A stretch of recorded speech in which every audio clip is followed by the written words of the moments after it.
الحمد لله نحمده ونستعينه ونستغفره ونؤمن به ونتوكل عليه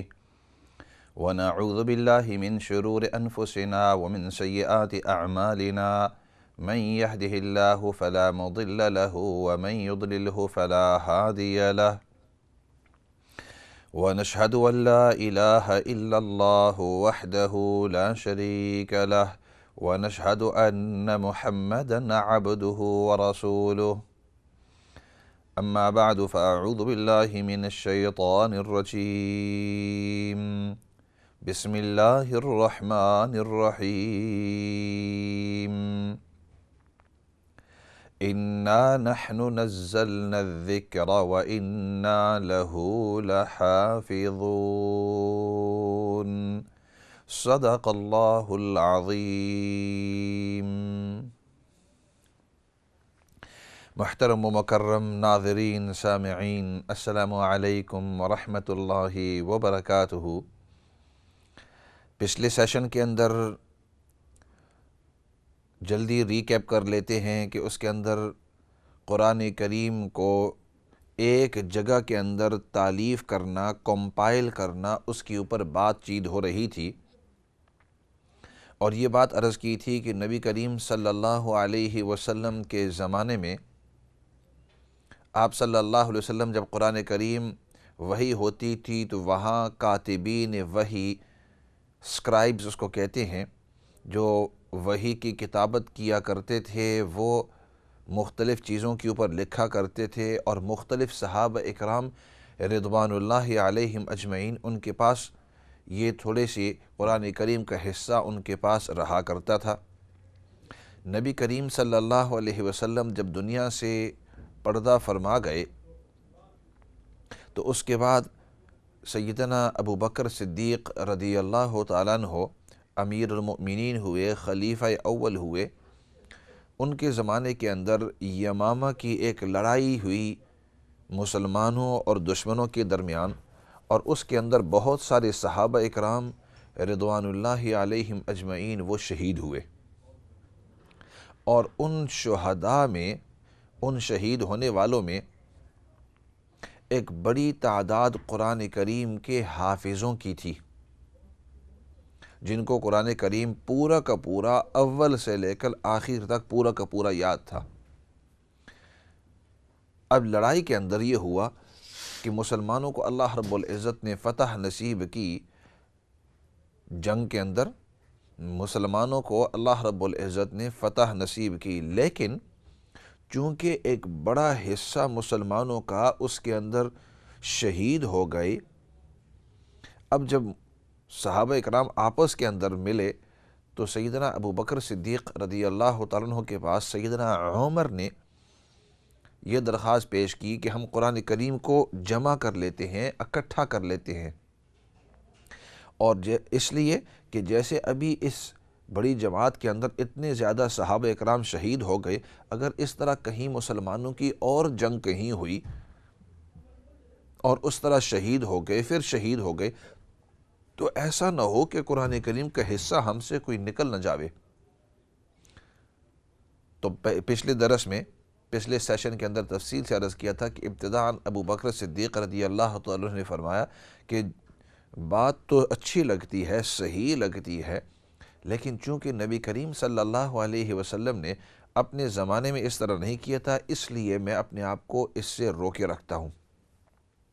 لیکن پھر بالآخر اس طرح ہوا کہ عمر بن الخطاب نے دیگر صحابہ اکرام رضوان اللہ علیہم اجمعین کے مشورے سے ابو بکر صدیق کو کنونس کیا، ان کو یقین دلایا کہ یہ آپ صلی اللہ علیہ وسلم نے اس لیے نہیں کیا اپنی زندگی مبارکہ کے اندر کہ اس وقت اس کی ضرورت نہیں تھی، نمبر ایک۔ دوسری بات، اس وقت وحی ابھی تک نازل ہو ہی رہی تھی، کنٹینیوس، تو لہٰذا انتظار اس کا تھا کہ جس وقت وحی سب کی سب نازل ہو جائے، مکمل ہو جائے، تو اس وقت ہو سکتا ہے کہ اس کام کو انجام دینا ہو۔ ابو بکر صدیق رضی اللہ عنہ آخر میں بات کی اجازت دے دی، اس بات کی، اس کام کی کہ قرآن کریم کو اکٹھا کر سکتے ہیں۔ تو زید بن ثابت رضی اللہ تعالیٰ عنہ کو ایک جماعت صحابہ کے ساتھ مقرر کر کے پھر قرآن کریم کو مختلف جگہوں سے جہاں جہاں لوگوں کے پاس کسی چیز کے اوپر لکھا ہوا تھا یا کسی نے اس کو یاد کیا ہوتا، وہ تمام اکٹھا کر کے ایک مصحف کے اندر رکھ دیا۔ اور پھر سعید بن العاص رضی اللہ تعالیٰ عنہ، چونکہ ان کی لکھائی بہت خوبصورتی تھی، خوش خطی سے لکھا کرتے تھے، ان کا جو خط تھا لکھنے کا انداز وہ بہت خوش تھا، بہت اچھا تھا، خوش خطی سے لکھا کرتے تھے، اس لیے ان سے پورے قرآن کریم کو لکھا کر امیر المؤمنین ابو بکر صدیق رضی اللہ تعالیٰ عنہ کی یہاں رہی یہ کاپی۔ پھر جس وقت ابو بکر صدیق رضی اللہ تعالیٰ عنہ دنیا سے پردہ فرما کے رخصت ہو گئے، تو اس وقت یہ کاپی پھر قرآن کریم کا یہ جو نسخہ تھا، یہ مصحف تھا، یہ خلیفہ ثانی دوسرے خلیفہ سیدنا عمر بن الخطاب رضی اللہ تعالیٰ عنہ ان کی یہاں یہ آ گیا۔ اور پھر عمر رضی اللہ تعالیٰ عنہ نے اپنی زندگی کے اندر اس کو رکھا، اور جس وقت عمر رضی اللہ تعالیٰ عنہ کو شہید کیا گیا، حضرت عمر رضی اللہ تعالیٰ عنہ کو شہید کیا گیا، تو پھر یہ نسخہ انہوں نے اپنی بیٹی اور اپنی بیٹی سیدنا حفصہ رضی اللہ تعالیٰ عنہ کو دے دیا۔ اور سیدنا حفصہ رضی اللہ تعالیٰ عنہ یہ نبی پاک صلی اللہ علیہ وسلم کی زوجہ محترمہ بھی ہیں، ازواج مطہرات میں بھی ہیں، تو دونوں زبردست رشتے، ایک تو نبی پاک صلی اللہ علیہ وسلم کی زوجہ محترمہ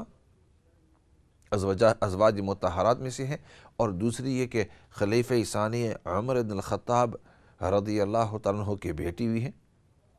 اور اللہ رب العزت نے ان کو قرآن کریم کے اندر بڑی ہی مہارت دی ہوئی تھی۔ تو یہ نسخہ قرآن کریم کا اس وقت رہا۔ اب اس طرح ہوا، اس سے آگے اب چلتے ہیں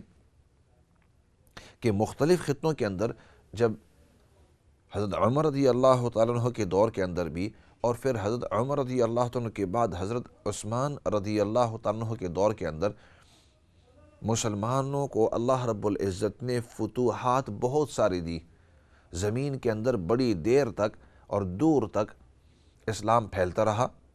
ادھر سے جو ہے مدینہ سے چلتو مکہ کی طرف جا کر حجاز کی طرف جاؤ، یمن کی طرف چلتے ہوئے یہاں تک کہ عراق کا جو علاقہ ہے حضرت عثمان رضی اللہ تعالیٰ عنہ کے زمانے میں، اور پھر حضرت علی رضی اللہ تعالیٰ عنہ کے بعد میں زمانے میں عراق اور شام اور یہ پورے جو علاقے تھے یہ فتح ہوئے۔ اسی وجہ سے ہم واقعات سنتے ہیں کہ خود حضرت عمر رضی اللہ تعالیٰ عنہ کے زمانے میں فلسطین تک علاقے جو ہیں وہ فتح ہوئے۔ اب آپ رضی اللہ تعالیٰ عنہ، عمر رضی اللہ تعالیٰ عنہ وہ آئے تھے بیت المقدس کا جب مسئلہ چل رہا تھا، اور اس وقت جو نصرانی تھے انہوں نے یہ کہا کہ اگر آپ کے سربراہ امیر المؤمنین یہاں آ جائیں تو ہم ان کو بیت المقدس کی چابیاں دے دیں گے۔ تو چنانچہ واقعہ اس طرح آتا ہے، پھر واپس اصل موضوع پر آؤں کہ عمر بن الخطاب رضی اللہ عنہ کو یہ بات پہنچی کہ مسلمانوں نے بیت المقدس یعنی فلسطین تک پہنچ گئے ہیں اور بیت المقدس کے ارد گرد گھیرے ہوئے ہیں، اور وہاں بڑے بڑے صحابہ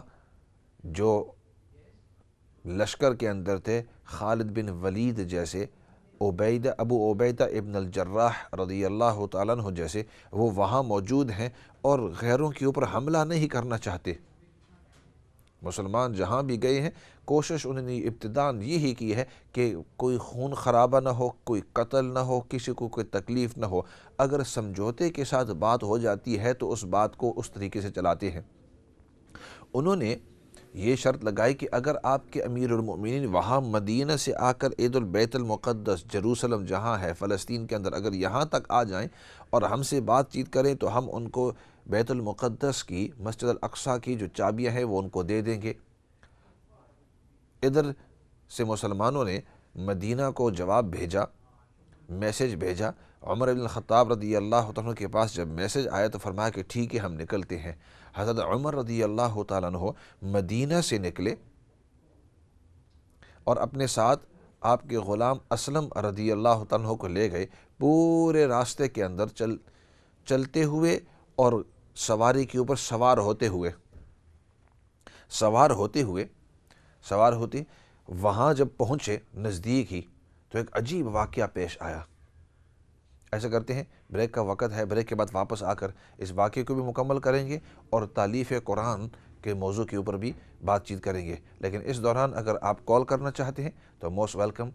آپ کال کر سکتے ہیں اور آن دی ایئر آپ کی کالیں لیں گے۔ فی الحال بریک کی طرف جاتے ہیں۔